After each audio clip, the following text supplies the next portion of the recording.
Mesdames et messieurs, bonjour et bienvenue pour cette nouvelle émission de Solutions Covid Expo, donc le salon qui permet aux dirigeants de constituer leur boîte à outils de la reprise. Alors, j'ai le grand honneur et le plaisir aujourd'hui d'accueillir deux ténors pour traiter un sujet particulièrement important, celui du commerce et de l'avancement du commerce. Alors, le sujet, plus précisément, c'est au-delà des difficultés. Quelle piste de croissance pour le commerce? Pour traiter cela, j'ai avec moi Si Amin Benchekri. Si Amin Benchekri est président du groupe Edito, donc Sapresse, Sojpress et Waraq.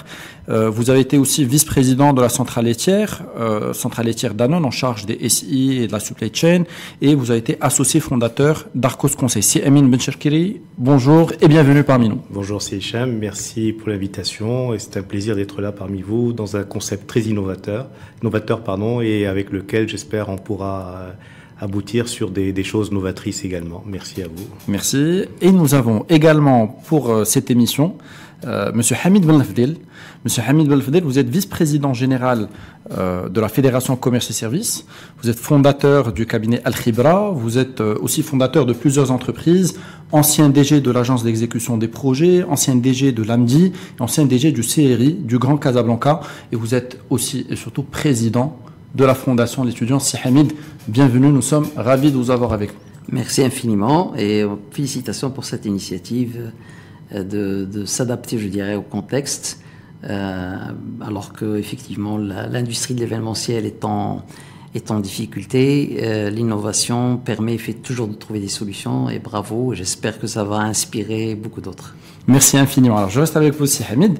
Rapidement, est-ce que vous pourrez rapidement nous présenter la Fédération Commerce et Services et aussi le cabinet Al-Khibra au passage? Alors, la Fédération Commerce et Services, c'est une fédération interne de la Confédération Générale des Entreprises du Maroc, la CGEM. Aujourd'hui, c'est une fédération qui regroupe 2000 membres directs et plus d'une soixantaine d'associations, de groupements et de fédérations qui représentent des activités ou des sous-activités du secteur des commerces et des services. Donc on peut dire effectivement c'est la plus grosse fédération de la CGEM aujourd'hui. C'est une fédération qui a la lourde tâche de représenter deux secteurs extrêmement importants de l'économie nationale, qui sont le secteur du commerce et le secteur des services, qui représentent grosso modo tous les deux quelque chose comme 17% du PIB et quelque chose comme plus de 4 millions d'emplois directs. Ces deux secteurs sont donc extrêmement importants. Bien évidemment, ce sont des secteurs qui ont été touchés de façon radicale, de façon rapide et de façon intense par l'état d'urgence sanitaire qui est dû au Covid-19. Et la fédération, comme d'autres fédérations de la CGEM, bien évidemment, a participé activement aux décisions, aux propositions plutôt qui ont été soumises au comité de veille économique. Et nous sommes ravis d'apprendre que plusieurs de nos propositions ont été retenues. Et nous attendons bien évidemment que d'autres le soient également et surtout soient mises en place, soient mises en œuvre et qu'elles soient adaptées à la taille des entreprises des secteurs du commerce et des services. Nous reconnaissons la difficulté parce qu'il y a des entreprises de grande taille, aussi bien dans le commerce que dans le service, mais il y a aussi beaucoup d'entreprises de petite taille, des TPE, des PME, et nous espérons que le plan de relance sectoriel intègre cette préoccupation. Alors, vous pourriez nous parler peut-être des grandes mesures qui ont été annoncées ou prises pour accompagner peut-être le secteur du commerce d'une manière globale, mais aussi commerce et même les services? En fait, les mesures qui ont été annoncées, bien évidemment, sont des mesures générales. Elles concernent l'ensemble des secteurs d'activité, mais elles inspirées, bien évidemment, par différentes fédérations. C'est pas des secteurs aujourd'hui, c'est pas des secteurs spécifiques ou réservés exclusivement. Et en fait, ce que nous avons retenu, bien évidemment, comme message très très important aujourd'hui, c'est que les retards d'échéance, les échéances fiscales et échéances CNSS ont été, je dirais, prolongées. Et ça, c'est quelque chose qui est très significatif pour les entreprises du secteur du commerce, surtout celles qui ont été amenées par décision des pouvoirs pouvoir public à être fermés, à arrêter leur activité. Donc, quelque part, ils ont toute la légitimité d'espérer que l'État, de l'autre côté, puisse leur donner cette souplesse.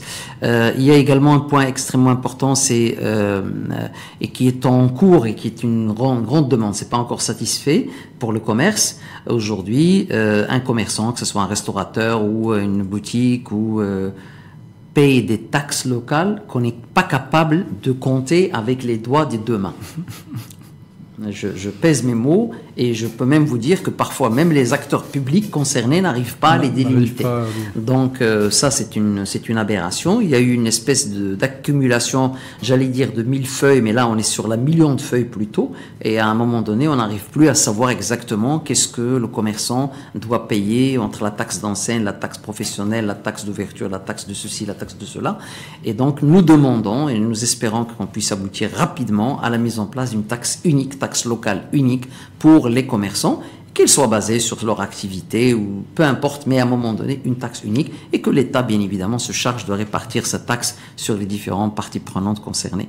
Ça, c'est une demande extrêmement importante pour le secteur du commerce. Ce qui permettrait de simplifier les choses pour les commerçants et puis leur permettre de se concentrer finalement sur leur métier, parce que ça devient une occupation à part entière que de gérer les différentes taxes. Alors, c'est la partie, on va dire, visible et positive de l'iceberg. La partie la plus importante de l'iceberg et négative, c'est que, bien sûr, il y a beaucoup d'arbitraire, on n'a pas de visibilité. Donc, demain, si vous voulez faire un business plan pour une activité de commerce, vous ne savez pas le faire parce que vous ne savez pas exactement quelles sont toutes les taxes auxquelles vous êtes soumises. Et dans la pratique au quotidien, ça encourage énormément l'informel et c'est quelque chose qui est tout à fait pénalisant pour l'ensemble de l'économie nationale.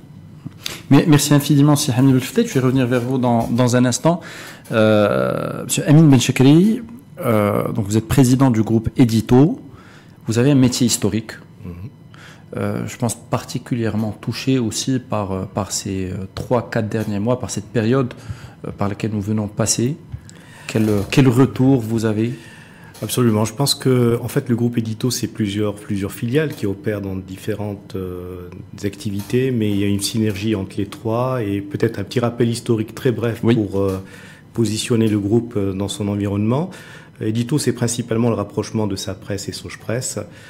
Bientôt centenaire, ce groupe. En 1924, c'était la création de la distribution de la presse chez Sogepresse et dans 4 ans, on fêtera notre centenaire. Mais on est dans une logique de diversification et de transformation très importante. Le métier de base étant la logistique, sur un produit qui était principalement la presse. C'est un produit ultra frais où il faut être dans les kiosques tous les jours avant 8 heures du matin. Sinon, il n'y a pas besoin de continuer son chemin si on n'est pas dans les délais. Puis à partir de là, on a pensé que ce savoir-faire logistique, qui est maintenant centenaire, on a décidé de le mettre à la disposition de notre marché en spécialisant Sapresse dans la logistique, qui est devenue Sapresse Logistique et Services, et qui est ouvert donc au marché marocain, mais on est partenaire de la chaîne de valeur de nos clients, donc on intervient dans le milieu de la logistique avec une forte spécialisation dans le last mile, parce qu'on est très présent dans le périmètre urbain, à travers 23 agences régionales donc, qui opèrent dans les villes et les environs de ces villes. Et on a spécialisé Sogepresse dans la culture et l'éducation, avec le livre et surtout le manuel, avec une forte valeur ajoutée en matière d'ingénierie pédagogique, où on est éditeur de livres et on est également distributeur de manuels, éditeur de manuels et distributeur de livres et de manuels. Et on a une troisième filiale qui s'appelle Warar Trading, qui a cherché à capitaliser sur le réseau de points de vente qu'on avait, qui est à peu près de 5000 points de vente entre bureaux de tabac, kiosques, librairies, papeteries, où on a étendu la distribution à d'autres produits que de la presse. Et on opère sous forme soit de marques propres ou de distribution exclusive d'un certain nombre de catégories de produits que vous pouvez trouver dans un bureau de tabac ou dans une papeterie. À savoir, on a une offre, par exemple, de cahiers scolaires, de petites fournitures en propre. On distribue tout ce qui est consommable, papier A4, tonnerre. briquet, stylo, tout ce que vous pourriez imaginer.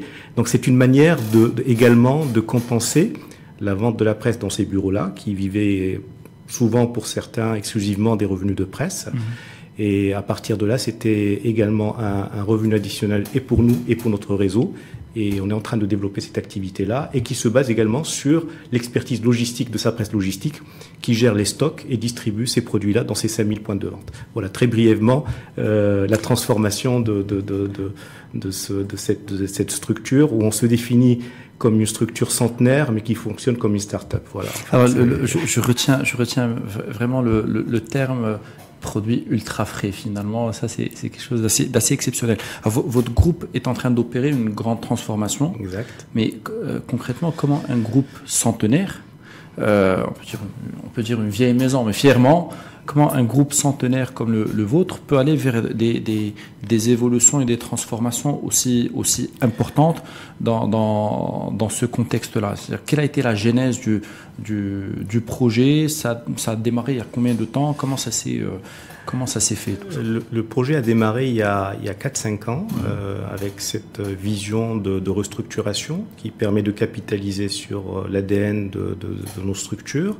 Et surtout, en fait, l'élément déclencheur, c'est d'être à l'écoute du marché et de voir dans quelle mesure on peut apporter une valeur ajoutée avec un savoir-faire qu'on avait. Et donc, à partir de là, le travail a été réalisé dans ce sens pour dire quelle est notre raison d'être dans cette configuration-là, quelle valeur ajoutée on peut apporter en se basant sur notre ADN et nos savoir-faire, et quelles sont les choses qui nous manquent pour qu'on puisse apporter de l'innovation dans ce qu'on est en train de faire. Donc c'est passé bien entendu par une mise à niveau importante en termes du management, donc mise à niveau, recrutement et consolidation de ces acquis-là, et puis de l'investissement dans vous savez en fait dans ce genre de métier. La digitalisation, on en parle, mais c'est un outil aujourd'hui qui est incontournable dans la mise à niveau et la transformation. Donc on a digitalisé, on a mis beaucoup de SI pour se mettre à niveau et apporter une proposition de valeur qui a un sens pour nos clients, tout en gardant bien entendu en tête l'esprit de la compétitivité en termes d'offres de valeur sur notre marché. Voilà, donc c'est vraiment, on s'est inspiré beaucoup de l'agilité de la start-up, en ayant des équipes projets très autonomes, très connectées à la réalité, avec... on essaye, on teste, on aménage ce qu'on est en train de faire comme business model. Et c'est comme ça que ça a fonctionné jusqu'au jour. Aujourd'hui, on a par exemple en termes d'offres logistiques, avec sa presse logistique et services, une offre extrêmement sophistiquée et qui nous permet d'entrevoir l'avenir dans un contexte qui est compliqué. Mais on est conscient que la logistique, quel que soit disons le niveau de stress auquel on sera confronté sur le plan économique, on aura toujours besoin de logistique et à partir de là on s'est positionné sur cette partie de la chaîne de valeur. On va revenir à votre offre de valeur, mais il est vrai que c'est une belle preuve et une belle démonstration d'agilité, parce que le digital a souvent été pointé du doigt comme étant l'une des menaces un peu pour la presse, pour les médias d'une manière globale et notamment pour la presse écrite. Mais finalement, le digital peut-être causer d'une part certaines difficultés, mais permet aussi de créer de la valeur par ailleurs et d'aller vers de nouveaux marchés et d'innover finalement aussi. Alors, le métier de la presse en lui-même, la presse papier, passe par des moments extrêmement difficiles. Je crois qu'avec la crise où la presse a disparu des kiosques pendant presque 4 mois, c'était un coup extrêmement dur pour le secteur. Et puis, parmi les mesures qui ont été prises au niveau du ministère du tutelle et de l'instance qui a géré la crise au niveau du Royaume, il y a eu des propositions extrêmement courageuses qui ont permis au moins d'atténuer cette crise-là avec un plan bien structuré. Et ça a été une vraie bouée de sauvetage pour essayer de tenir quelques mois supplémentaires avant de voir quel est finalement l'impact de cette crise-là sur la presse. Parce qu'entre-temps, bien entendu, et vous l'avez vécu chez vous, dans vos foyers, vous avez continué à recevoir de la presse digitale, gracieusement, gratuitement, et donc tout le modèle aujourd'hui de la presse entre la partie papier et la partie digitale doit être réinventée, repensée, réadaptée à notre réalité, à notre pouvoir d'achat, à un certain nombre de contraintes qui sont les nôtres dans notre pays. Et je pense que là, on a besoin vraiment de réfléchir pour voir comment faire cohabiter un modèle économique digital et papier, parce que les deux vont continuer à cohabiter. Et on le voit même sur des marchés, je vous parle du Japon, le marché de la presse n'est pas en décroissance, au contraire. En Inde, il continue à croître. Donc il y a des pays qui continuent à utiliser la presse papier comme un vecteur de développement et qui continuent à fonctionner. Maintenant, le digital chez nous a un vrai rôle à jouer. C'est une question de modèle économique.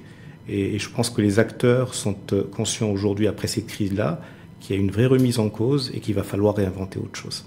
Maintenant, nous, en tant que distributeurs de la presse papier, on a essayé d'anticiper en essayant d'apporter une valeur ajoutée en matière de distribution de la presse d'une manière optimisée, conforme aux attentes, sur tout le territoire. On sert tous les territoires, les 12 régions du pays. C'est un modèle qui aujourd'hui est extrêmement coûteux, qui a besoin de soutien également pour maintenir ce rôle de mission de service public qu'on est en train de mener.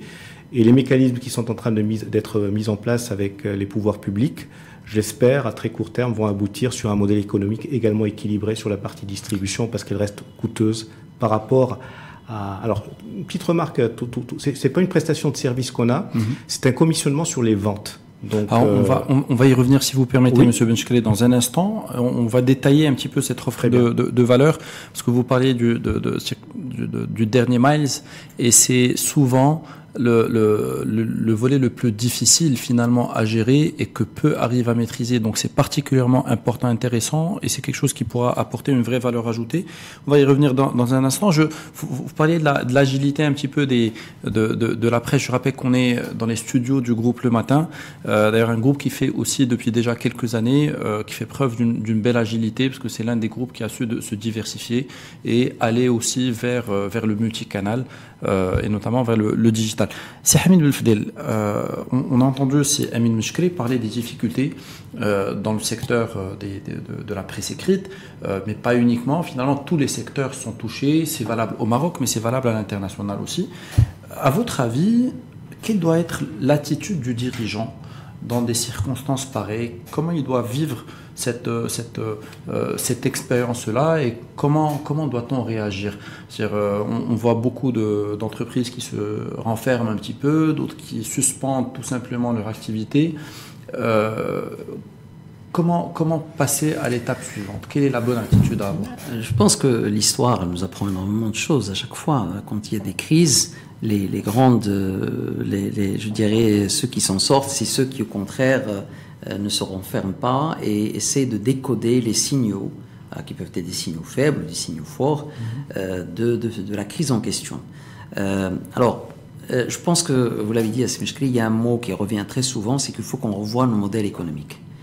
Et c'est une question qui est assez, on va dire, assez transversale dans beaucoup de secteurs d'activité. Quand je vous ai entendu parler tout à l'heure, j'ai pensé à la compagnie aérienne Royal Air Maroc, et j'ai pensé au modèle de certains pays qui ont un modèle économique de leur compagnie nationale qui est totalement différent de ce que nous avons.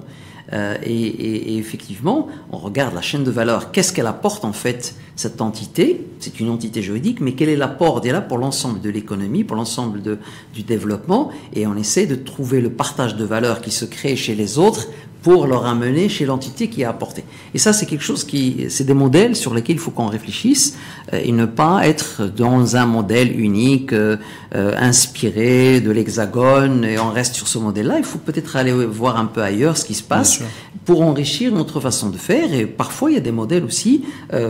on peut s'inspirer de ce qui se passe en Afrique. Il y a des modèles extrêmement intéressants sur certains secteurs d'activité. On peut s'inspirer de ces modèles-là et il n'y a pas de mal. Il n'y a pas de mal. Alors, en ce qui concerne le chef d'entreprise en tant que tel, je pense que la première chose d'abord, c'est d'essayer d'identifier l'essentiel dans son entreprise. Quel est l'asset le plus important? Alors, contrairement à ce qu'on pense, c'est pas les murs, c'est pas les machines. Ça peut être soit la marque, soit le personnel. Très souvent, l'asset est un asset immatériel. Il n'est pas dans le bilan en tant que tel. Et c'est cette intelligence-là d'identifier l'asset principal. Typiquement, si on avait analysé, on avait donné le bilan de Sochpress ou de Sapress à un expert comptable très doué, ben, il n'aurait jamais vu l'asset le plus important qui était celui du dernier mois. Il ne l'aurait jamais vu. Et en fait, c'est ça l'asset le plus important. Et vous l'avez résumé, effectivement, c'est un produit ultra frais. Il faut avoir le recul. Et j'utilise beaucoup une formule, c'est sortir du cadre. Think out of the box. En fait, c'est ça la difficulté du chef d'entreprise, c'est qu'il est souvent le nez dans le guidon, et c'est tout à fait normal, et je suis chef d'entreprise, ça m'arrive aussi, mais il faut de temps en temps sortir du guidon, sortir le nez du guidon. Et pour le faire, d'abord, il faut se tourner vers des consultants, des spécialistes qui peuvent nous aider à mener cette réflexion, parce que quand on est le nez dans le guidon, on n'arrive pas obligatoirement à voir là où il y a des opportunités. Deuxièmement, les réseaux professionnels, pour moi, c'est une source d'information et une source d'inspiration pour les chefs d'entreprise qui est extrêmement importante. Il y a une infinité de réseaux professionnels que les chefs d'entreprise en choisissent un ou deux, mais qu'il soit bien conscient que ça lui apporte quelque chose en termes d'inspiration. Et Dieu sait qu'il y en a aujourd'hui au Maroc. S'il n'y en a pas qui correspondent à ce qu'il a envie, qu'il en crée. Mais l'idée de réseau professionnel est quelque chose qui est extrêmement important. Et c'est pas obligatoirement... bien sûr, l'association professionnelle sectorielle est un élément déterminant où on va défendre les intérêts du secteur. Mais parfois, il faut être dans des réseaux professionnels qui ne sont pas dans mon secteur. Ça m'apporte une richesse, une ouverture et de m'inspirer de ce qui se passe ailleurs. Donc les réseaux, donc les consultants, et là je défends la prêche aussi, je prêche la parole de l'autre composante de la fédération qui sont les sociétés de conseil, parce que nous sommes fédération du commerce et des services, et nous avons dans les services beaucoup de sociétés de conseil, marocaines et autres, de toute taille, de tout budget. Donc oui, faisons appel à cette intelligence qui peut nous aider à avancer. Les réseaux. Et le troisième élément, peut-être qui est peut-être un peu... je pense que moi, personnellement, c'est cette façon de faire qui m'a beaucoup aidé. C'est de discuter avec des jeunes. C'est-à-dire avec plus jeunes que soi. Plus jeune que soi, avec un écart assez important d'une vingtaine d'années, parce qu'en fait, c'est là où on voit le consommateur de demain, c'est là où on voit le décideur de demain. Quand on discute avec et on voit comment ils réfléchissent, comment ils analysent, comment ils agissent, comment ils consomment, ça nous donne ça nous bouleverse parce qu'on n'a pas l'habitude de consommer de la même manière. Et je vais donner un exemple. On avait dans une de nos entreprises, une stagiaire qui faisait encore ses études et elle m'a annoncé qu'elle avait raté une matière et que donc elle va être de temps en temps absente pour reprendre cette matière. Je lui dis quelle matière? Alors je pense qu'elle m'avait parlé de l'échantillonnage, le Sha'al Halaka.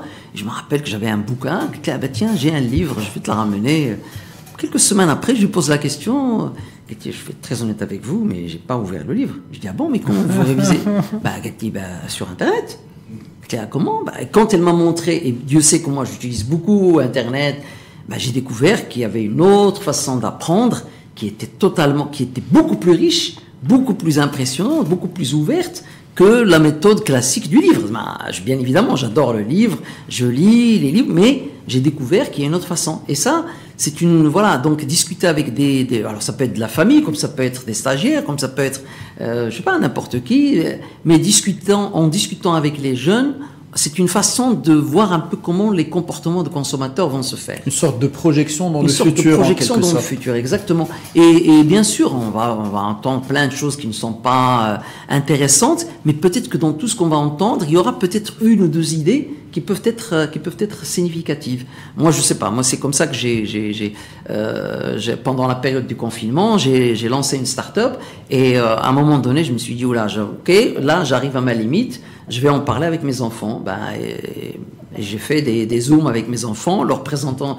Et Dieu sait qu'en fait, ils ont complètement changé ce que j'avais en tête. Mais justement, c'était beaucoup plus pertinent que ce que j'avais personnellement en tête. Et donc, quelque part, c'est une source d'information. Donc, voilà un peu ce que je dirais. Avoir cette ouverture-là, en fait, d'écouter aussi les plus jeunes. Parce qu'on a toujours eu tendance à dire, on va prendre conseil auprès de quelqu'un qui est beaucoup plus expérimenté. En fait, ça va dans les deux sens, finalement. Il y a les deux. Attention, voilà, les deux. C'est-à-dire qu'on itération il y a cette itération à faire.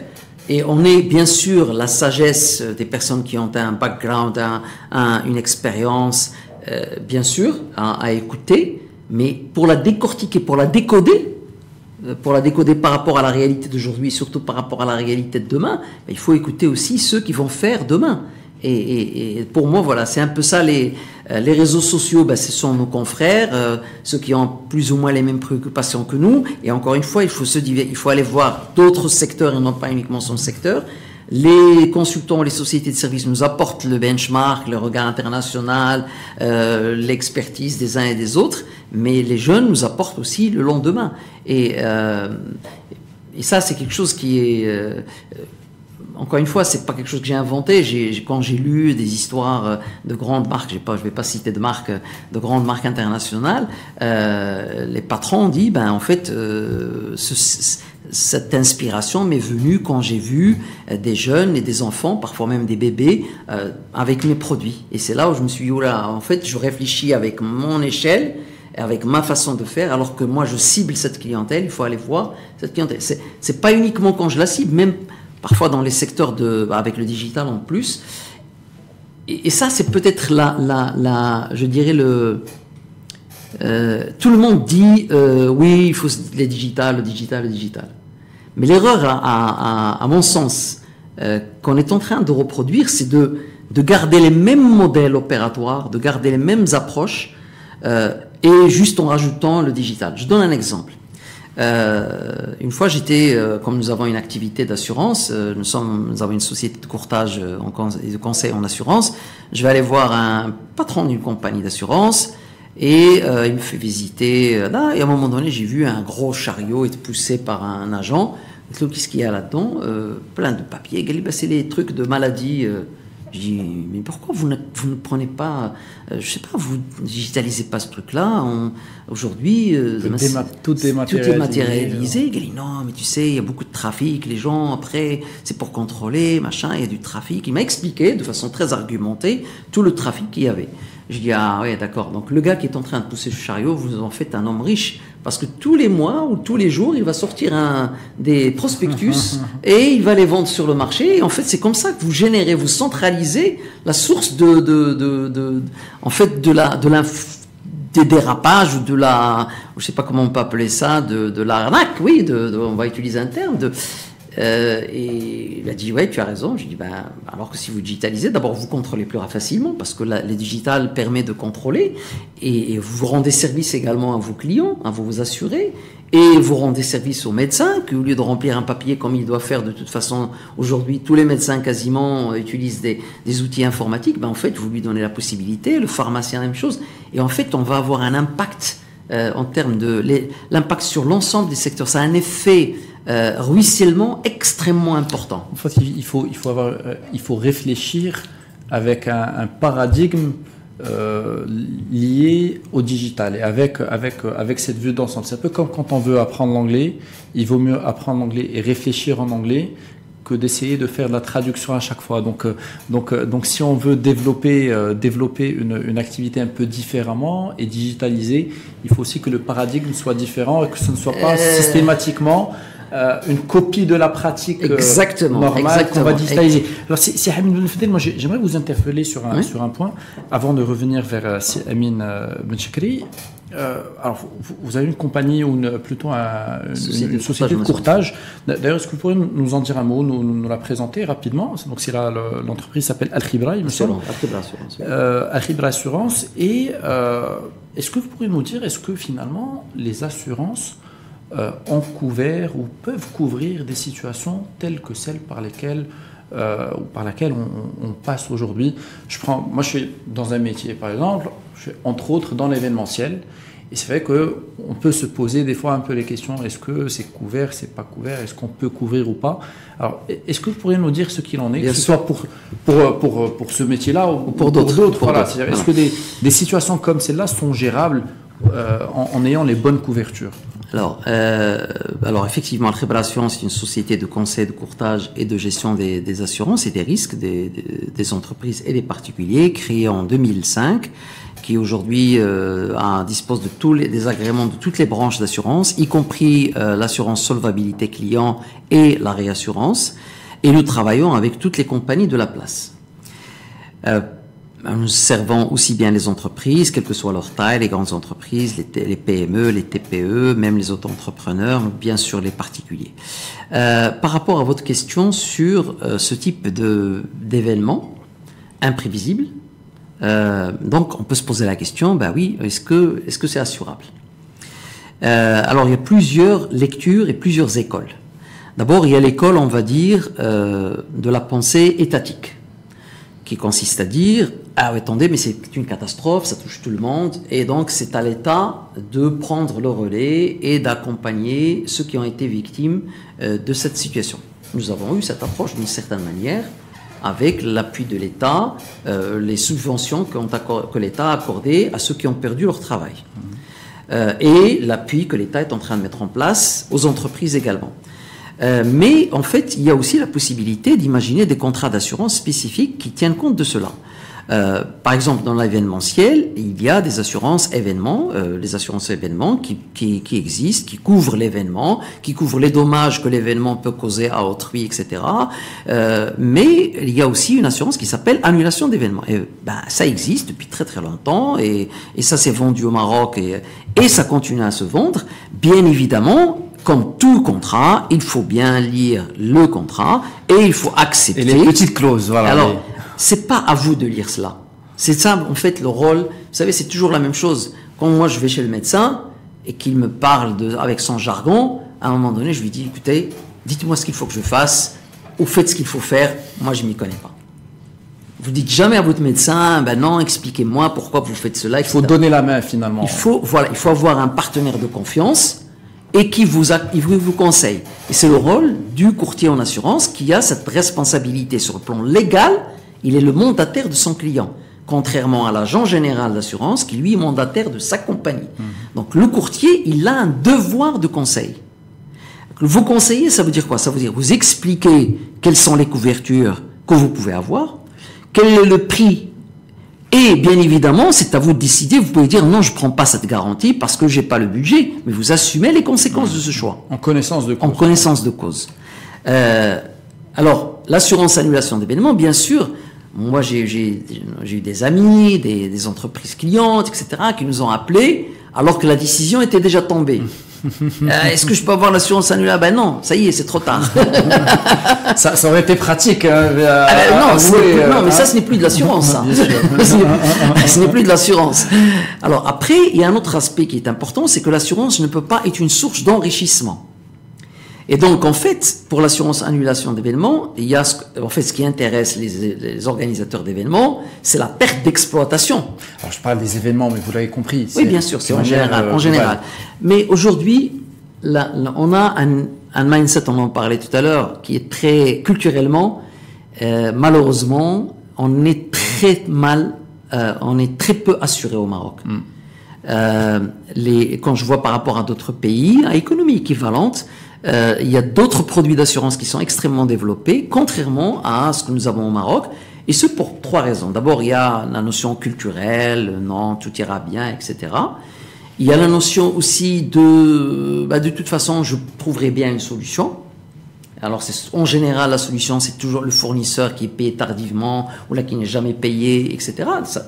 Ça aussi, il faut l'intégrer. Ouais. Et bien évidemment, il y a aussi l'industrie de l'assurance qui n'est pas au niveau. Je le dis, je le reconnais aujourd'hui. J'ai démarré ma carrière au Maroc dans le secteur des assurances et malheureusement, je l'ai quitté pendant très très longtemps et quand je reviens, je trouve que ça n'a pas beaucoup évolué.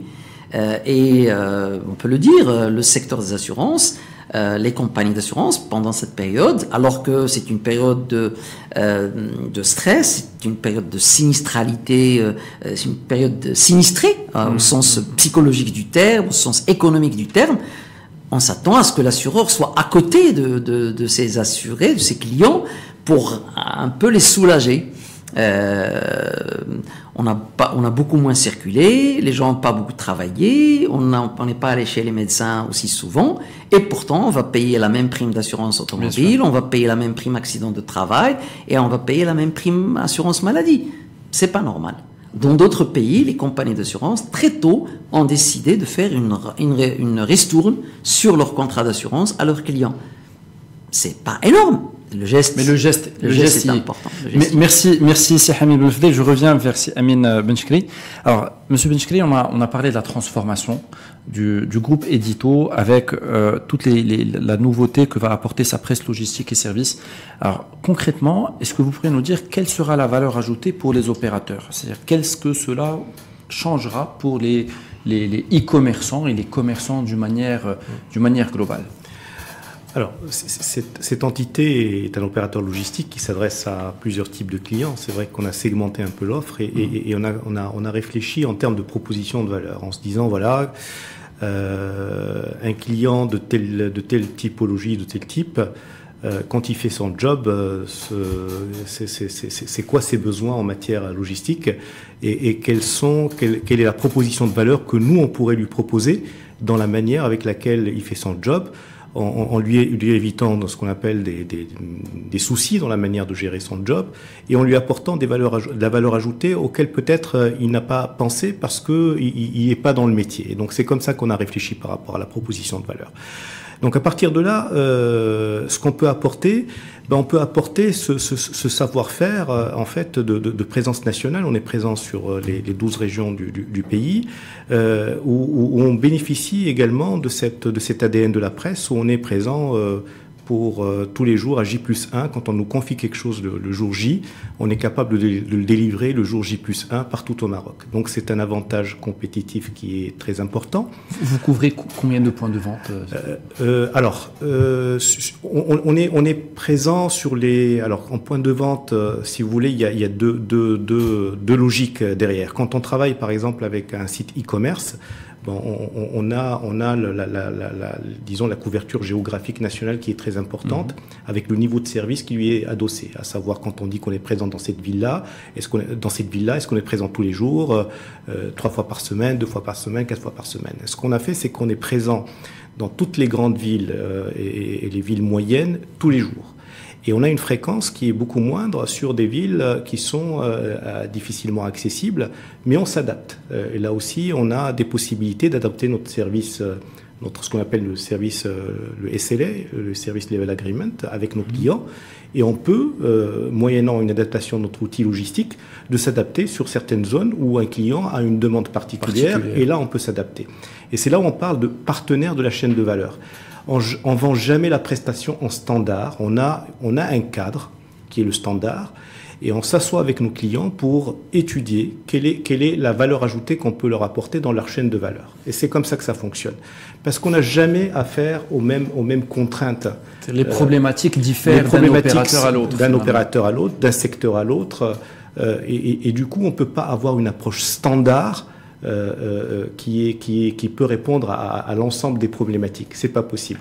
En revanche, il y a des aspects qu'on peut standardiser. Quand on parle d'activité de messagerie, il y a un standard, il y a un colis qu'on vous confie pour aller l'emmener d'un point A à un point B. À la limite, c'est une activité standard. Mais quand on s'intègre dans la chaîne de valeur d'une entreprise, je vais vous donner un exemple qui peut illustrer les choses, sans citer le nom de la marque.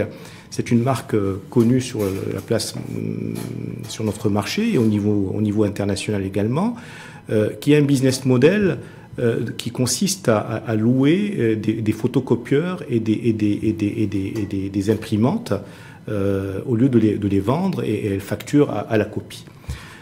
C'est un client qui a beaucoup de grands comptes dans la banque, les télécoms et des entreprises diverses et variées. Et toute la logique de ce business model de location repose sur la capacité à changer une pièce extrêmement importante dans ce dispositif qui est le tonnerre. Donc ils ont des contrats un peu partout au Maroc, à Tiznit, à Taza, à Casa, à Rabat, etc. Ce qu'on a mis en place comme système, c'est qu'ils nous ont confié tout le stock de leur tonnerre, tout type de machines confondues. Et on a mis en place un système qui consiste à avoir une alerte quand le taux de tonnerre atteint X%, l'alerte réagit et nous, on a nos équipes qui préparent le tonnerre qui est destiné à l'agence bancaire Intel ou l'agence télécom Intel ou une entreprise Intel à J+1. Donc le lendemain, on est là et on livre le produit. Donc plus besoin de faire un Casa Dakhla pour changer le tonnerre. Absolument. Et chacun son métier. Cette entreprise est focus sur la gestion de la relation client pour installer et vendre ses machines. Et puis nous, on a un savoir-faire et puis on peut mutualiser. Finalement, on s'est intégré dans leur chaîne de valeur. C'est des choses que nous, on peut faire à J+1, que cette entreprise n'est pas dimensionnée à faire. Donc à partir de là, on a trouvé une manière de s'insérer dans cette chaîne de valeur. Et on n'était plus, en fait, on est rentré dans leur proposition de valeur. Parce que dans leur proposition de valeur, c'est d'assurer la continuité du bien qu'ils ont loué. Et ça fait le petit tonnerre là qui représente pas grand-chose en termes de coût de l'investissement ni de la prestation, et un peu le caillou dans la chaussure. Hein, c'est le talon d'Achille. À partir de là, ça devient stratégique. Et on est considéré comme partenaire. On n'est pas un prestataire de services lambda. On est intimement liés. Et d'ailleurs, dans le cas du Covid, ce qu'on a fait, c'est que pour assurer la continuité de service, on travaillait sur un stock centralisé. On a anticipé en décentralisant le stock des tonnerres dans les agences, dans les 23 agences dont nous disposons. Et quand les transports intervilles étaient perturbés, nous, on avait la possibilité encore de continuer à servir notre client dans les villes où il était présent et dans les régions où il était présent.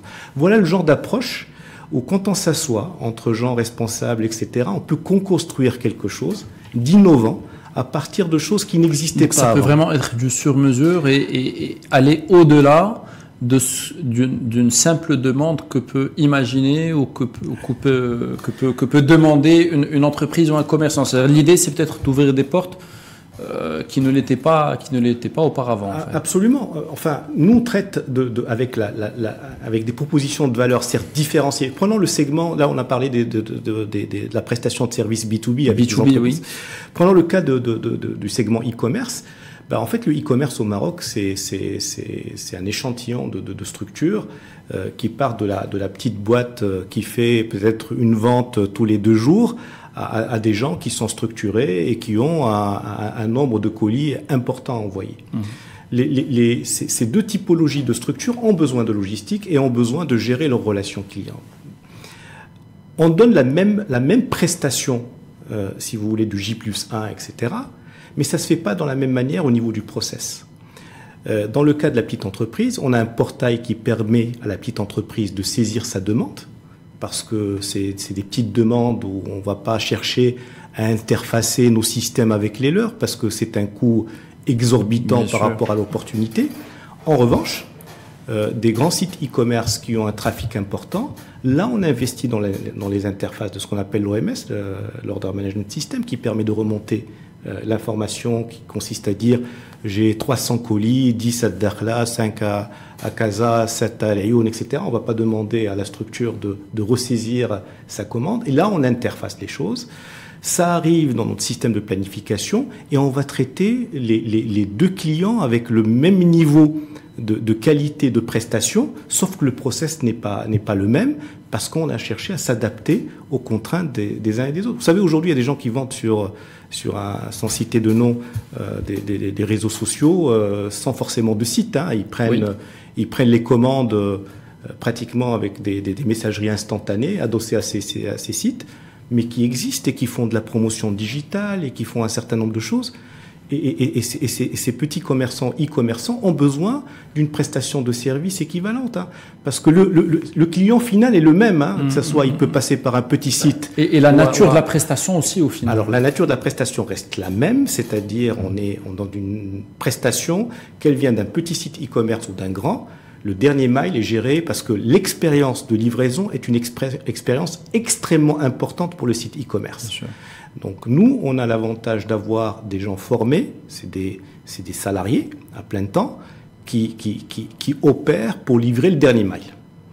Donc à partir de là, pour nous, on est l'image de ce site e-commerce quand on se présente au pas de porte de la maison de livraison, et on doit assumer une expérience de livraison qui soit intéressante pour que le client puisse se dire « Ok, j'ai bien passé ma commande sur le site, ça s'est bien passé, j'ai été peut-être sur le customer service qui m'a bien informé, et puis nous on s'engage sur un délai de livraison par rapport au site e-commerce, quand on dit J+1 dans cette ville et qu'on l'annonce au client final, ben, on a assumé le J+1 ou le J+2 ou le J+3 selon les villes. Et puis l'expérience s'est passée d'une manière très correcte. On ne sonne pas en bas de la porte en disant au client de descendre, mais on prend l'escalier ou l'ascenseur pour aller jusqu'au bout enfin, vraiment, c'est pas le dernier mile, c'est le dernier centimètre. Hein. On est face au client. Et puis, on est conscient que cette expérience de livraison fait partie de l'expérience globale de l'achat sur le site et on doit l'assumer et on représente notre client face au client final. Alors, pardon, ça m'inspire. Je pense que vous y avez pensé déjà. Est-ce que c'est déjà opérationnel, en fait? C'est ça la question. OK, il y a des clients qui ne veulent pas recevoir la marchandise chez eux à la maison. Exact. Pour des raisons diverses et variées, et parce qu'ils ne sont pas disponibles ou pour plein de raisons. Est-ce que les commerçants avec qui vous avez l'habitude de vendre des produits de presse peuvent être les relais, ce qu'on appelle les points relais? Alors c'est Hamid, vous anticipez les choses, effectivement. C'est une annonce. Voilà, quand on est avec un entrepreneur, on s'attend, on est dans la projection.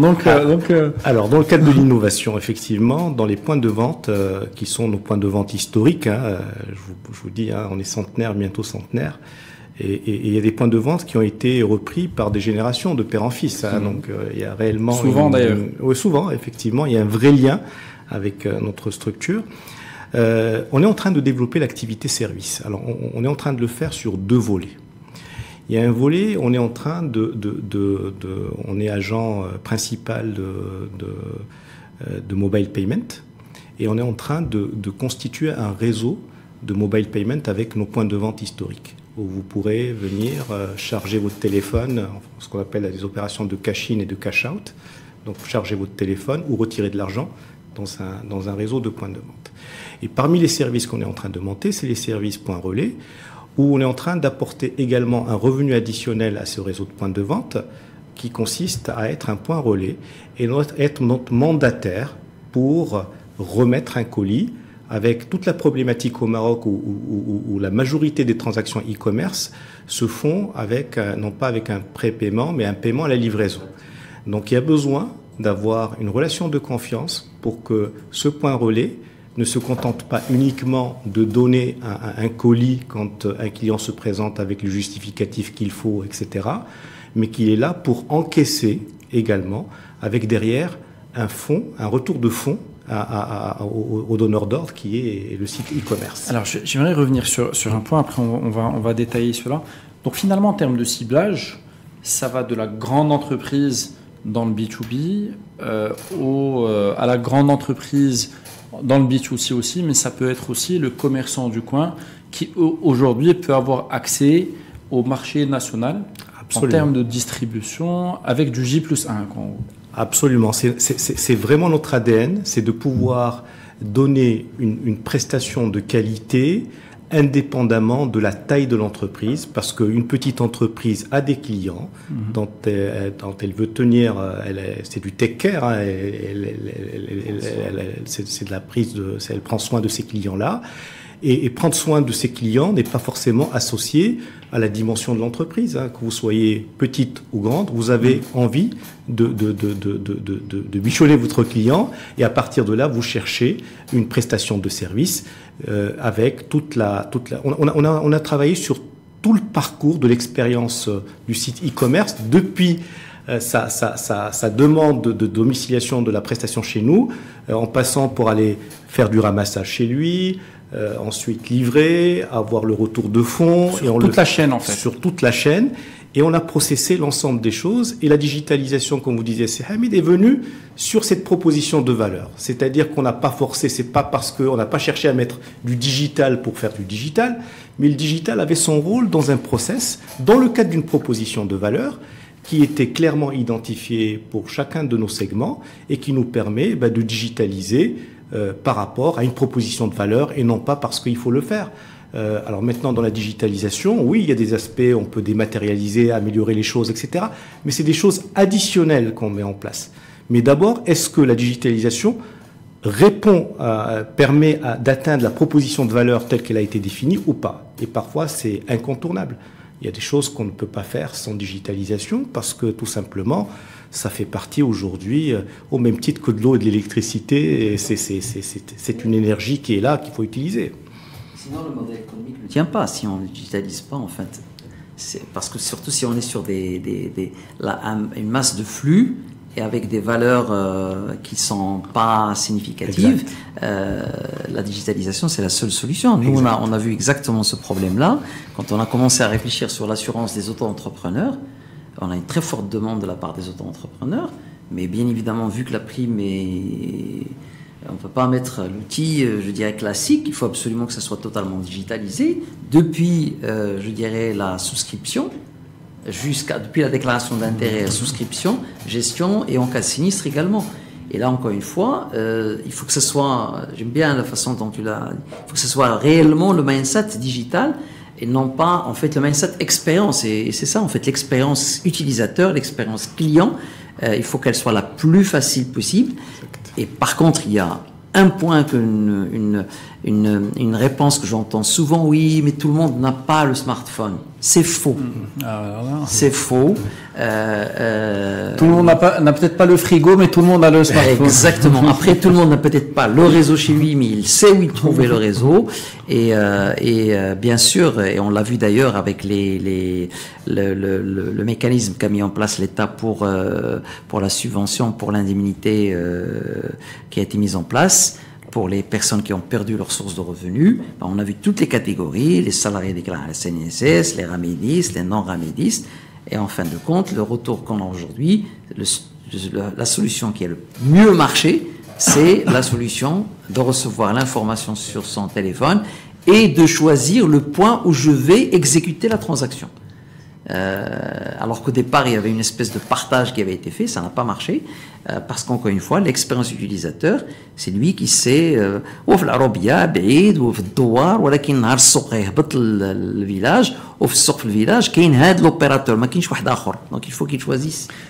Alors dites-moi si Amine, on parlait de valeur, mais finalement, comment ça fonctionne concrètement? C'est-à-dire, c'est un forfait, c'est un fixe.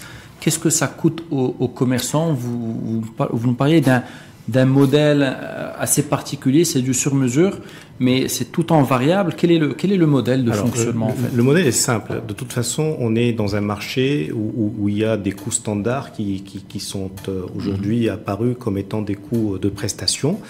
Alors ce standard, nous on a, je vais revenir à ce standard très rapidement, et puis on a des offres, disons optionnelles, et c'est un choix du site e-commerce de les activer ou de ne pas les activer. Le nombre de SMS pour, par exemple, aviser son client, enfin un certain nombre de choses de ce type qui nous permettent de se différencier par rapport à ça. Maintenant le coût, et là je reviens à l'aspect compétitivité sur notre marché.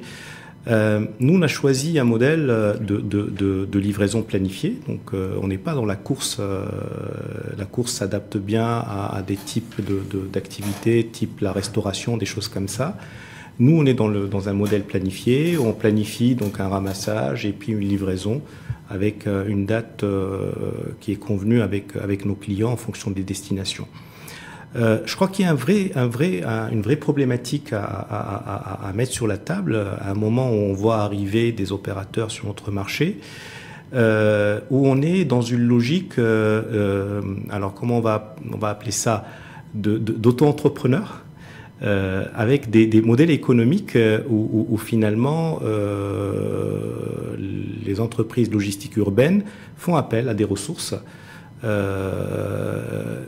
qui sont des auto-entrepreneurs à des tarifs extrêmement compétitifs. Maintenant, je crois qu'on a toujours parlé du dumping social entre pays, mais là, il va falloir se poser la question clairement et se dire chacun a sa place, mais il va falloir trouver des modèles où il y a un minimum de couverture, entre guillemets, sociale de ces opérateurs, pour qu'on puisse être dans quelque chose qui soit également où il y a disons qu'on rentre pas en concurrence entre des structures organisées avec des salariés et des modèles économiques qui font appel à de la sous-traitance en auto-entrepreneur. Donc il y a besoin quand même de comparer ce qui est comparable. Si aujourd'hui la prestation logistique chez nous, elle est toute charge comprise quand on annonce un prix, ailleurs, il y a un prix facial, mais avec des coûts cachés qui sont liés à ce qu'on appelle les tips ou le pourboire à l'arrivée. Et il y a besoin qu'il y ait quand même une sorte d'alignement sur, on parle de RSE, de responsabilité sociétale. Oui, c'est absolument, c'est un peu le sujet. Il faut qu'on soit encore une fois créatif. On doit trouver notre modèle marocain pour pouvoir créer des opportunités d'emploi pour ces jeunes qui ont trouvé dans ce type de métier des revenus, mais il faut qu'on leur trouve également un cadre ou que ça soit pas des métiers où on peut du jour au lendemain, suite à un accident, vous parlez assez Hamid d'assurance, on se retrouvait sans accident de travail et du jour au lendemain se retrouver sans revenu parce qu'on n'a pas pensé au système dans sa globalité. Alors, il est vrai que on voit aujourd'hui qu'il y a un certain nombre de créations d'activités, on va l'appeler ainsi, au niveau de la distribution et plus précisément de la livraison au niveau du e-commerce. Mais c'est vrai qu'on peut se poser cette question de la responsabilité finalement. Est-ce qu'on est dans une logique où c'est une croissance, je parle de la croissance du e-commerce, une croissance responsable, où tout le monde va profiter un peu de cette croissance d'une manière durable et responsable, et donc une croissance qui ne se fera pas aux dépens de personnes vulnérables, de personnes vulnérables et qui finalement font ça parce qu'ils n'ont aucun autre choix. C'est-à-dire essayer de trouver une logique pour rester efficace et compétitif, mais tout en respectant finalement cette catégorie de personnes qui ont besoin aussi d'aller de l'avant. Aujourd'hui, l'auto-entrepreneuriat, la flexibilité des ressources est une tendance mondiale. Je dirais que c'est une tendance mondiale. On le voit sur des marchés matures de façon très lourde et très, très significative. Mais effectivement, comme vous l'avez bien dit, il faut absolument que les personnes qui sont dans ce statut d'auto-entrepreneur puissent trouver également de la part des opérateurs qui utilisent leurs prestations ou de la part, je dirais, d'une collectivité à déterminer, parce que là encore il y a plusieurs modèles, effectivement des mécanismes de couverture sur les risques qui vont les rendre encore plus vulnérables. Ils étaient vulnérables, ils ont essayé de trouver des solutions, c'est bravo, c'est très bien, c'est un esprit d'initiative qu'il faut encourager, mais il ne faut pas qu'au cas où ils ont un accident justement, au cas où ils tombent malades, qu'ils se retrouvent dans une vulnérabilité encore plus grave. Et je crains beaucoup que malheureusement, on l'a vu dans d'autres métiers qui sont très anciens au Maroc, les chauffeurs de taxi ou autres, qu'on laisse passer le temps et qu'on se retrouve avec des situations extrêmement difficiles. D'ailleurs, j'en profite pour parler un peu J'avais fait une proposition en tant que président de la Fondation marocaine de l'étudiant à des marques qui ont comme point final de distribution de leurs produits les commerçants. Et on sait que c'est une catégorie malheureusement extrêmement dans une situation de précarité de plus en plus aggravée malheureusement leurs enfants ils n'ont pas les moyens, parce que la famille n'a pas les moyens de faire des études, les enfants n'ont pas les moyens de faire des études supérieures qu'ils méritent, et donc ils décrochent scolairement parce qu'ils se disent oh men bad, et qu'est-ce que je vais faire avec ce baccalauréat, alors que là on avait proposé ça à des marques de mettre en place un fonds de bourse pas pour tous les enfants des commerçants. Il faut définir des critères de scolarité, donc de mérite, et des critères aussi de performance commerciale du commerçant en question, pour que justement ces commerçants se disent si mon enfant travaille bien à l'école et que si moi je travaille bien, j'ai l'assurance qu'il puisse éventuellement bénéficier d'une bourse. Et c'est la meilleure retraite qu'on donne à un parent, que c'est quand il voit ses enfants réussir des études. On le dit dans le langage marocain,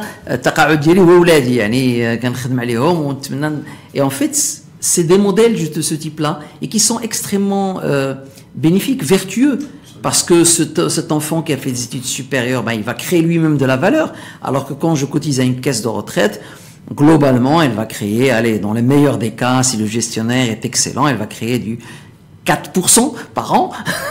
Alors que quand on investit dans la formation d'un jeune, on l'a vu, il y a des modèles aujourd'hui qui démontrent, s'il fait des études d'ingénieur, chaque ingénieur formé crée au Maroc aujourd'hui, si ma mémoire est bonne, 4 emplois.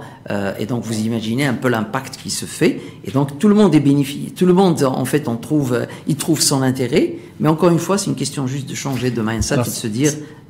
changeons l'approche. Ça nous fait, on s'approche un peu de la fin de notre émission et ça nous fait une fin franchement en apothéose parce qu'on parle de RSE et de responsabilité et ça c'est très bien. Alors pour rester sur ce point-là, est-ce que vous pourriez nous donner l'actualité de la fondation d'étudiants Si Hamid Boufteh? L'actualité. Alors il y a plusieurs types d'actualités. Il y a l'actualité, on va dire, porteuse d'espoir. Et je vais commencer par celle-ci. Nous avons 800 boursiers qui font leurs études en ce moment, donc ils vont clôturer leur année, ou ils ont clôturé leur année universitaire il y a juste quelques semaines, au Maroc ou à l'étranger.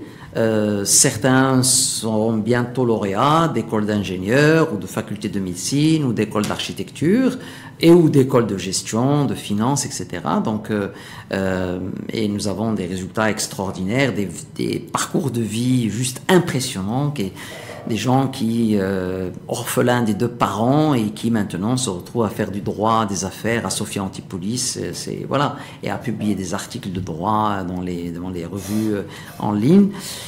Je peux parler de plusieurs exemples de ce type-là. Donc si Ahmed nous regarde, coucou Ahmed,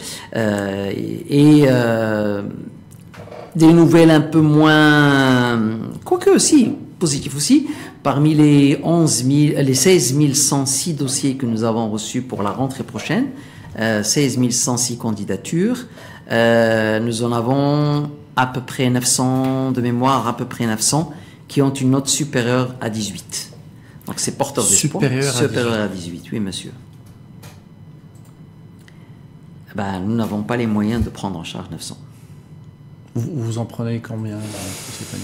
L'année dernière, nous en avons pris 96. Il y a des années où nous en avons pris 30. Il y a des années où nous en avons pris 150. Ça dépend des ressources que nous arrivons concrètement, si Hamid Boufteh, une entreprise, un dirigeant qui nous regarde aujourd'hui et qui se sent responsable et impliqué dans l'avenir de son pays et dans l'avenir de ces jeunes-là qui sont brillants, des gens qui ont 18 de moyenne au bac, comment est-ce qu'il peut contribuer? C'est une contribution financière, pas uniquement, mais d'abord une contribution financière, c'est le principal point de blocage. Comment cela fonctionne?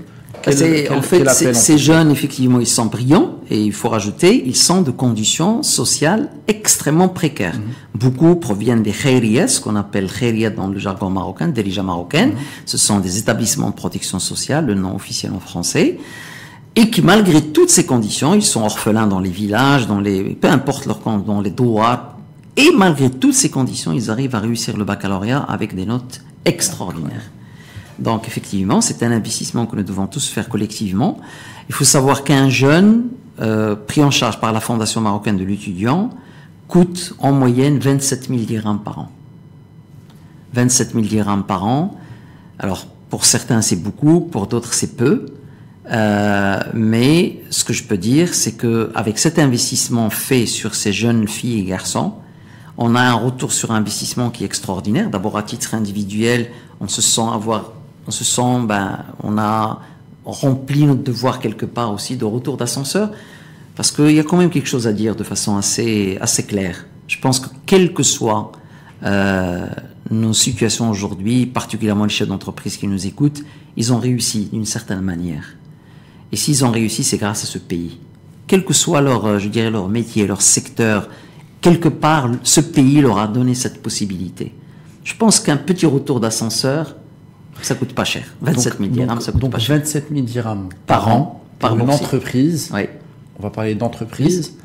on prend en charge un étudiant. Exactement. Et on lui permet de construire un avenir. Exactement. Et d'aller vers exactement. C'est-à-dire des perspectives exceptionnelles. Tout à fait. Magnifique. Alors, nous avons des entreprises qui répondent à cet appel. Oui. Alors, il y a des entreprises de grande taille, il y a des PME, il y a des TPE, il y a des entreprises qui conçoivent des programmes spécifiques, donc dans le cadre de leur RSE, dans le cadre de la communication sur cette RSE, mais bien évidemment, les équipes de la Fondation sont à disposition aussi pour les grandes entreprises. C'est magnifique, c'est exceptionnel. 27 000 dirhams par an et on peut accompagner un jeune à avoir un avenir meilleur. Parce que on se plaint tous des fois, on parle de l'éducation, l'état de l'éducation, mais l'État ne va pas tout faire. Et aujourd'hui, on peut concrètement agir. Donc voilà, mesdames et messieurs, l'appel est lancé. Merci Si Hamid Boulfidel, merci d'avoir été avec nous. Si Hamid Boulchikri, un petit mot de clôture peut-être? Écoutez, c'était en tout cas agréable, enrichissant et extrêmement, en tout cas pour notre part, un forum pour faire savoir un peu ce qu'on fait et puis de contribuer également à cette dynamique post-Covid où des jours peut-être un peu compliqués nous attendent. Mais je crois qu'il faut qu'on maintienne le cap sur notre créativité, sur la confiance qu'on a en soi pour dépasser ces moments difficiles. C'est le moment de faire appel à cette créativité-là, de s'asseoir avec les gens qui peuvent être source d'inspiration. Aussi, Hamid parlait des jeunes. Oui, chaque personne est capable d'apporter de la valeur ajoutée, des idées nouvelles, et c'est pas en restant derrière son bureau qu'on va les trouver, et rarement d'ailleurs derrière son bureau. Le fait de pouvoir se rencontrer dans le cadre de réseaux, de co-construire des choses qui peuvent a priori, de prime abord, paraître complètement antinomiques, mais il y a probablement parfois des choses qui n'ont rien à voir les unes avec les autres, qui peuvent créer des choses nouvelles.